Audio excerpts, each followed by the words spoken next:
watching on YouTube, I am trying not to clench my teeth, but you may see me doing just that just a little bit.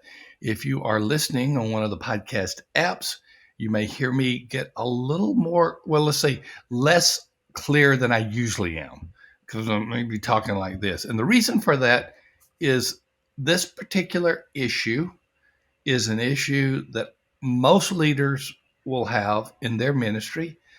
Most pastors for sure will have this one.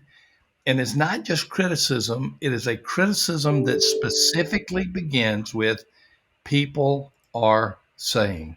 I'm Thom Rainer. I am joined by Dr. Kevin Ezell, the president of the North American Mission Board. And we're going to talk to you revitalizing and replanting pastors and other leaders. We're going to talk to you on this particular episode about how to respond to the criticism that begins with people are saying. I throw this to you, Kevin, right away because I want an experiential response. Can you remember? And if we don't pre-plan this, so for those of you who think I'm throwing him a softball that I've already told him it's coming, we never pre-planned this. You can probably tell it in our interaction. But can you remember the first time that you had someone say people are saying, or at least one that you can repeat? Oh, absolutely. I was at Hilltop Baptist Church. My church voted me in 7-0. And there was a husband and wife, Ed, and the lady, supposedly. And man, she was something else. And that, people are talking. Well, when you only run 7, that narrows it down, To 6. Yeah. Well, especially when they're married. So there's 5 other ones. And Brother Letterman was a godly, good guy. He didn't say negative about anything. I could narrow it down pretty quick. But that, people are saying it is so. I mean, nothing's more frustrating than having to deal with just wimp or cowardly people. And that's the thing about back then it wasn't the internet. Now you can get on the internet and people say things on the internet they would never say to somebody's face.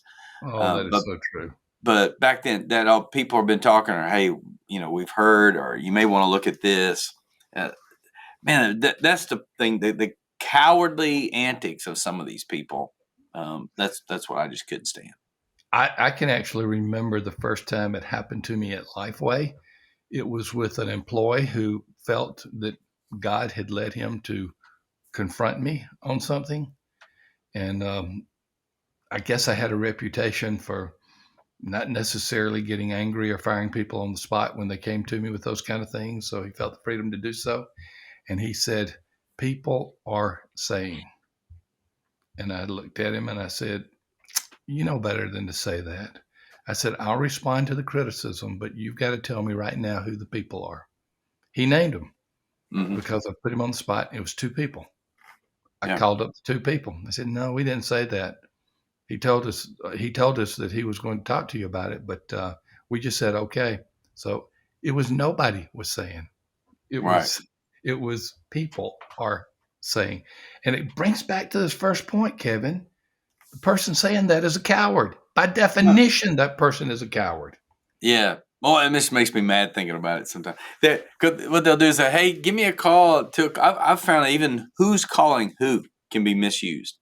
And so, hey, call me at 2:00. And you call and say, and then they'll say, hey, Kevin called me and we talked about this or wanted to talk about this. When actually that wasn't the case at all. You wanted me to call you. And so I got to where I was real sensitive about that. It's like, hey, if you need to call me, you call me, at 2:00 instead of me calling you. Because it looks like the aggressor as opposed to the listener. I don't know. It's just that ping pong back and forth. Man, it would wear me slap out. I had a guy come in once and said, Miss Ruby said it'd be in your best interest not to do such and such. Miss Ruby was the WMU director at our church. And most of them are incredibly kind that I've had. This one was not. And I remember I telling Billy Woodard, hey, it's just tell Miss Ruby it's in her best interest not to tell me what's in my best interest. I think now, I'd be scared to death to say that now. But those kind of little things, I can think little bitty details of, I got in trouble for that. I forgot to take up the offering on the second week of my first church, and that wasn't a good thing. But, oh, wow. Yeah. I mean, you could move the order and get fired. You didn't just move the order; you eliminated the whole offering. Yeah. Well, my very first church, as I said, they voted me in 7-0, and this lady, um, the Johnsons, she said, "Well, people are saying that you're not qualified." Of course, they voted me. It's a church that runs 7, and I said, are you saying I'm not qualified to be pastor? I told you in the interview process I'm not qualified. Like I've never done this before. But you're also not in a position to be picky. You only run 7. So I I could have packaged it said you like get what you pay for too, but I didn't say that. that's funny. That is really funny. Um, people are saying, has that been more common in the church than in a Christian institution like NAM, or is it common in both of them? About people are saying, People are saying, yeah, yeah, yeah, and it's really common. And the thing like NAM, it's much more common. It seems like because it's a freebie, and I think sometimes guys who are hurt people. yep, And I think, you got pastors out there that are hurt going through that kind of mess in their own church. And so they look out to somehow to, you know, I don't know, deal with it by lashing out at someone else. There's always a story behind the story. I mean, you know that. And what I found is some of our biggest critics, um, typically have their own issues. And I don't know about you, but I have good faith critics and bad faith critics. Good hmm faith critics are people who really, I say critics, they're sharing information to help us be better, yeah, and I trust their motives. Bad faith critics are people who I've been known to be dishonest in the past and do not want our best interest, and they have some other alternative. Actually now I got a list. I got 92. There's 92 bad faith critics, which is not bad out of 47,000 churches. So well, you could look at it another way. It's not bad out of 14 million people. no, no. So I think it's a very, very small percentage. But you're just not you're, in this kind of thing. You're not wise if you're at least not aware that not everybody's rooting for you. In a church, you'd hope they would be, but they're Yeah, not. but that number is still about 1 out of 4, better than 1 out of 4 days of the year. So if they call once a year, you'd get a call every week from one of those. Well, you No, get 2 calls. You get 2 calls a week. no, absolutely. But I tell you, the thing is, you got to separate it, compartmentalize it, not internalize it as much, because you could walk around just in a constant state of fear and depression if you thinking everybody's against you. And that's why with humor, I've tried to, I try to deflect it a bit, learn from it. And honestly, even the meanest critics out there, I try to learn from what they're saying, but not to internalize it, because they are cowardly, and just realize, and I try not to take criticism from people that I wouldn't take advice from. Oh, So, that's a good word. That's a good word. Well, I do remember a couple at Highview. They didn't stay the whole time you were there. They ended up leaving. That I, I can't think of a good thing to say about them. I mean, that's terrible. But they were two of the meanest people I've ever known. yeah. They, I wasn't even. It was past the time that I was pastor, and you were there, and we happened to be at a social setting, and they came up and started criticizing me. So what I do to you? Yeah. No, Hardly. listen, when You I know who you're you know talking which about. couple I'm talking about, don't Oh, you? I do. No, and listen, when they went to another church near us, I think I've told you about this before. I sent a $50 Outback gift card with their letter. When they lettered out, I sent this to the new pastor. And I said, if you don't know why I'm sending this, you soon will. Oh my goodness. Oh, Oh, man. Some of these people, but again, you just have to have a decent sense. I remember one particular guy came to me. It was on the pulpit committee. He came to me, and after about 2 weeks, I could tell he's really ticked. And he said, "We just got problems. We got problems." And I said, "Well, look, why don't you just tell me what it is? Just tell me what the issue is. I've only been here 2 weeks. Well, what's the problem? And let's talk through it." He said, "See, you don't even know." And he walked out. that's crazy. That is I was like, crazy. "Oh my word, these people." Well, Here's the obvious: the source of the criticism is usually the person who's saying. People are saying. Right. I mean, that is self-evident. The moment that comes from their mouths, you then know, okay, you're the problem. So when people have said people are saying, you've given us at least one example. Anything else that you can say to that person where you know that they're really the source of the criticism? Well, I think they stop doing that when they see you take action. Like, hey, look, tell me who said that, and we'll call them. We'll just call them right now. Let's just talk through this and work through it, and we'll be better for it. Who is it? I'll call them. Right now.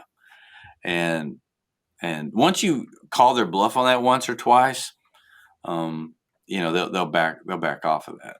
But Well, and what's one of our points on here, and that's what I did in the example I gave a little bit earlier. I said, "Tell me the names."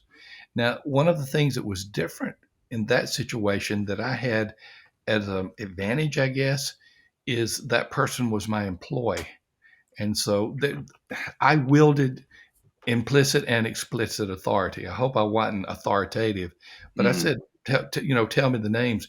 If you're a pastor of a church, sometimes you feel like you have no authority, especially with church members. no, And absolutely. you say, people are saying, all right, tell me who. They may or may not. In fact, many times, I guess in your case, they refuse to say. Yeah, no, that's the case. And I was talking to a pastor the other night. He called. I was 9:30 at night, and he was a little discombobulated. He had set up an appointment with me earlier. He said, "Look, I'm with my family. Can I call you to talk about something at 9:30?" I said, "Sure." My family happens to be out of town. I'm sitting here watching a ball game. It's no big deal. So he calls me at 9:30. I can tell he's real discombobulated. I was like, "You okay? You seem disheveled." And he said, "Man, I just drove by the church, and they were having a meeting about me that I didn't know about."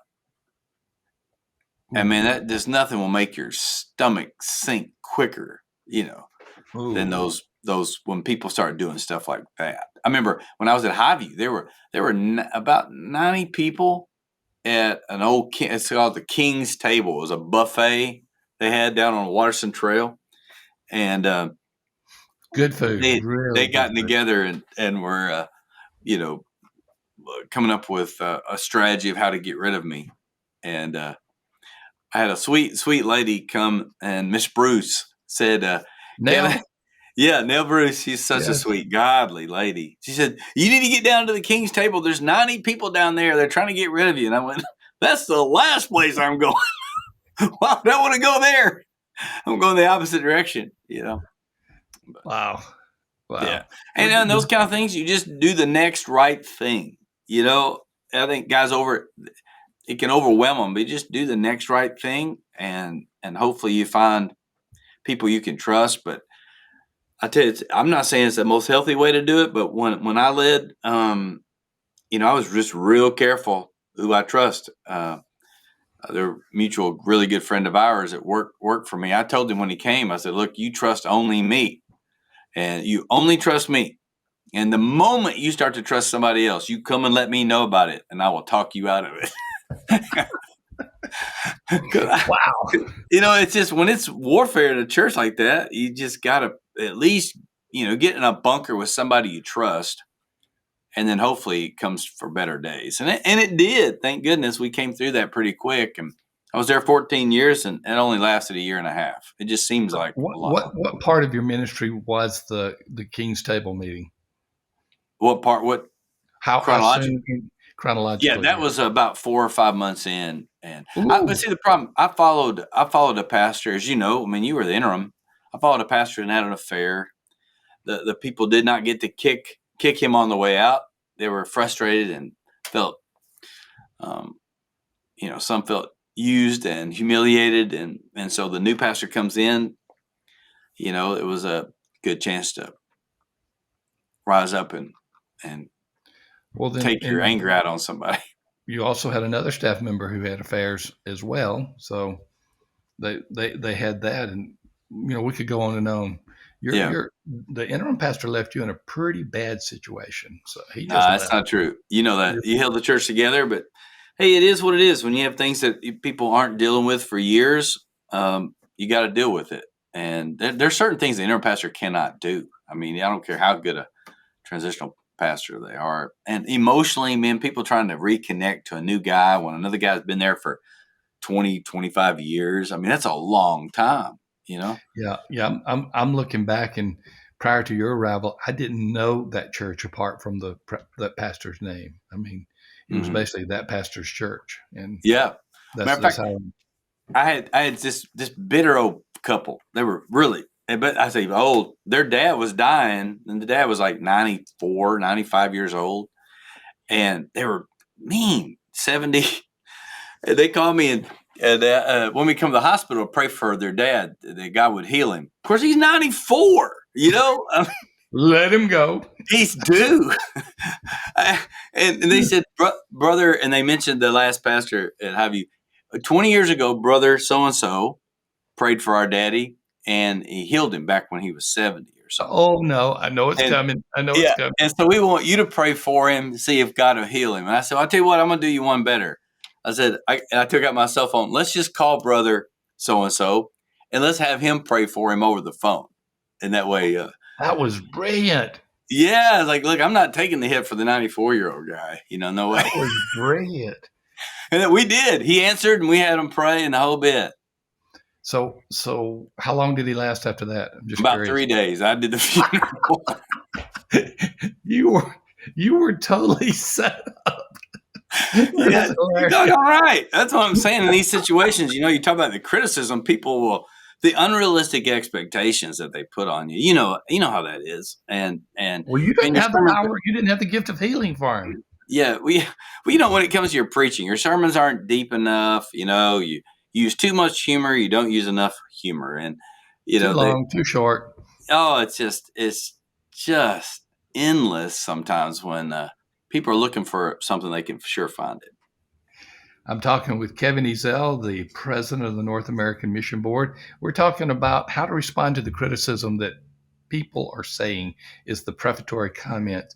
Kevin, how many times when you ask the person who said that to let's call them or let's meet with them, how many times do they actually do that? I'm not asking for a number. I'm just asking for a general response. No, it's very rare. Uh, but because they typically over exaggerated the issue or a problem, and very rare do they really want to fix it. You know, they're just wanting to throw their own suggestion to you in a cowardly kind of a way. So, It is well, and that's where we begin this thing. I mean, this whole thing is cowardly, and it indicates there's a deficit in character when people are saying. So I guess one thing that we are saying in this people are saying is if you hear that, you need to know that you're probably dealing with a character flaw mm-hmm. from the onset. Just the fact that they would say that, so Yeah, you need to have that posture from the beginning. no, absolutely. I mean, and dysfunction breeds dysfunction, and that's how that's just how they live their life, and and that really helps me deal with you know to keep things in perspective. I mean, so often isn't it crazy how you could have 200 people, 199 of them be affirming, and one person's negative, and that's the one you think about. It And happens. yeah, It and that's why I happens. encourage pastors, if you're being criticized, man, you're never as bad as they make you out to be, and you're probably never as good as they make you out to be on the other extreme. And have some type of outlet where you can, but at the same time, examine even my worst critics here at NAM. I look at the questions they ask and objectively ask, look, is that legitimate? Do we have a good answer for that? Regardless of their motives, Hey, there were so many people complaining at NAM when I first got here. I've been here 11 years. Uh, I'd go in these meetings and they'd be all just, because we were really moving things around. And so I set up an email address called theidiot@nam.net. It still comes to me. And so I had a guy just tell, oh, that idiot at NAM, So I thought I'll just embrace it. And that was my way of dealing with it. It was always fun to even mention the name because the same reaction you just had is what they would laugh. Even the people who were critical would laugh, and they think it wasn't true. But even to this day, if you send me something, theidiot@nam.net, it comes to me. Wow, that's kind of like my secondary identity. because I've written about church death a lot and autopsy and similar books, Jonathan Howe, my former coworker, decided to get a domain called churchmortician.com. And I think it still does to this Yeah. day. I'm sure some listeners and viewers will be finding out. All right, as we put a bow on this, most of the time you need to ignore the criticism if it's the only source. Kevin, you said something in the midst of this podcast where you said if you really embrace and take these things these critics say to heart, you'll walk around in a spirit of despondency and you just feel badly all the time. And it's easy for someone on a podcast like you or I to say, ignore the criticism. It's really hard to do that. So I'm curious. Were you successful at doing that? Really just putting it aside and moving on? And if so, how did you do that? Yeah. Sometimes and sometimes not. I mean, I still remember, people leaving the church because they didn't get a bid for a certain particular project we were doing. And these were close friends, and how quickly somebody can just move on. But then at the same time, having a sense of humor and putting things in proper perspective help. Yeah, I'm from Kentucky, you know that. And we have a call-in show that's real redneck, and I love listening to the call-in show because here's you got a football coach, even though he's at Kentucky, it being criticized by a guy who's never even played football. Call it in, his guy calls in, he goes, yeah, coach, they're on second down and 3 there in the first quarter. You called an end around. Why didn't you go up the middle or throw a pass? I'm thinking, what does this guy think? And so often in the church is the same way. You got people wanting to tell you how to preach who've never preached. You want people to tell you how to lead, never led. And you just got to keep it in perspective, but at the same time, not be a know-it-all and learn from it as best you can. One of my more vocal critics in a church at early retirement went and pastored a church. He never pastored at all. Less than a year, gone. Yeah. Yeah. Yeah. I don't know if he sees the irony of that or not, but for certain. Well, thanks, Kevin. This is fun in some ways, painful in others. How to respond to the criticism that begins with people are saying. Hope this has been helpful to you. I always like to hear Kevin's perspective, the wisdom of years and the wisdom of humor in many ways. And so this has really been good. Thank you all for being a part of Revitalize and Replant. Remember, if you're on YouTube, subscribe, give us all the nice words that you can. And if you're listening to us on a podcast, wherever you are listening to us, give us a rating and review there. And as always, thank you for being at Revitalize and Replant, where we're helping churches get healthier together.